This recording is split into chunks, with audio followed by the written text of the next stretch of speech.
मो ना हूँ रोजिस्मिता बारिक। पखाड़ दिवस देखो आमर ओडिया मानकर पखाड़ दिवस हूँ गोटे परंपरा आम हृदय सहित जड़ित पखाड़ गोटे आमर स्टेपल फूड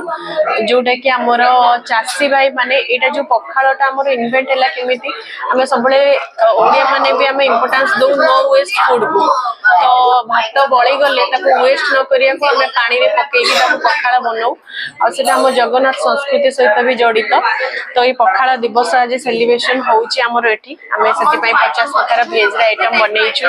नॉन भेज रे 30 प्रकार 12 प्रकार पखाड़ सहित हमें पखाड़ दिवस आज सेलिब्रेशन करछु।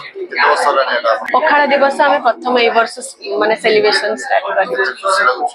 बहुत खुशी लागुची ता सहित हमर क्लब चॉकलेट रे आज जो महामहिम राष्ट्रपति द्रौपदी मुर्मू कर 100 केजी चॉकलेट रे भी हमें स्कल्पचर गोटे बनेइछु ता सहित पखाड़ दिवस में सेलिब्रेशन करछु हमें तांको डेडिकेट करिछु जेहेतु से हम ओडिसा रो जियो हमर गर्व तो तांको आज पखाड़ दिवस दे